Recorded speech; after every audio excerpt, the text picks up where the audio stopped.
DJ's Boo Breakfast.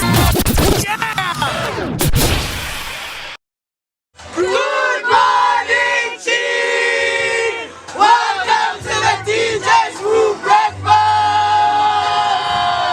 Welcome!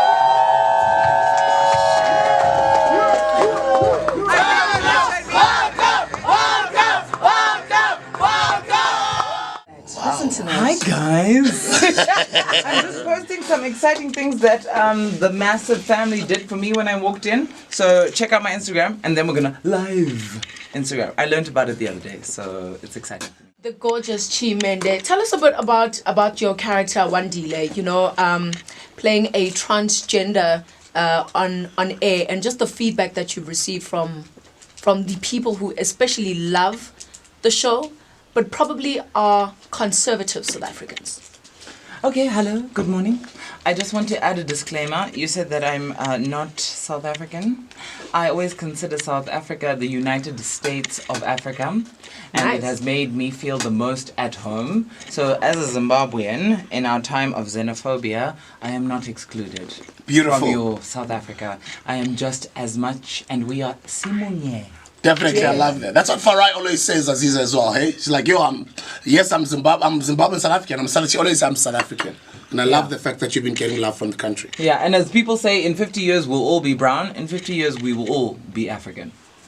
So to respond to your question, sorry, please just give it to me again. I wanted to know the feedback that you've been receiving from especially lovers of generations. And the A lot more, conservative lovers. a lot more conservative. Like the older generation, do they come up to you, ask you questions about your character? What has their response been? Okay, in the beginning when I was playing the boy, because of them designing the boy, we went through a lot of interesting costume design, which resulted in my breasts being strapped, my shoe size being bigger, and my clothes being bigger, obviously to hide my female form. And so when I met older generations fans, especially women, like the mamas, the gogos, they would touch me. They would touch wherever they wanted to touch. They were not ashamed. They were not afraid.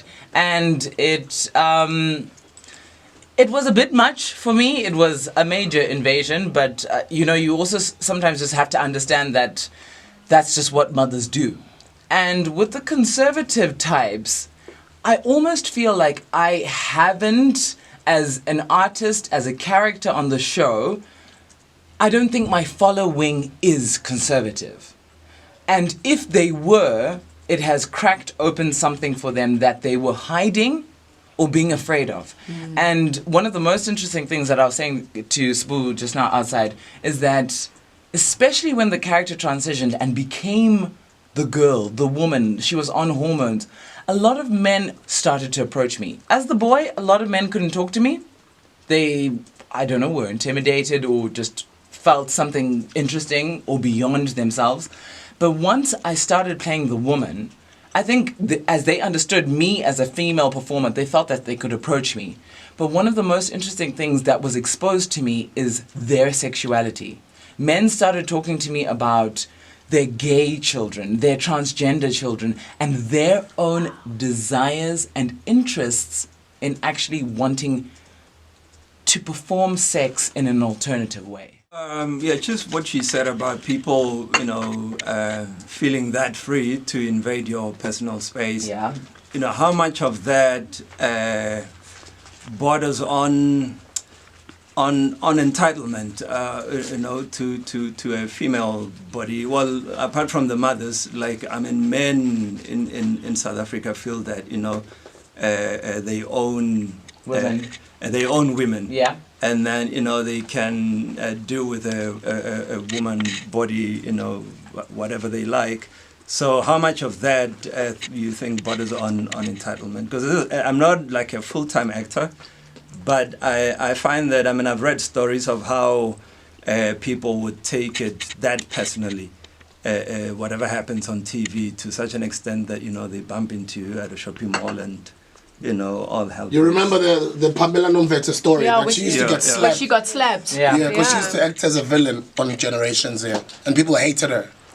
for that, yeah, because she did it so convincingly, especially when you do something. I mean, I've done a show this one time. I stayed in character, but after my performance, somebody thought that I was high on drugs because I did it so convincingly. And whatever you say to that person, you just can't win. They're like, dude, you were high. They can't understand the adrenaline and the force that comes Yeah, with performance. Yeah.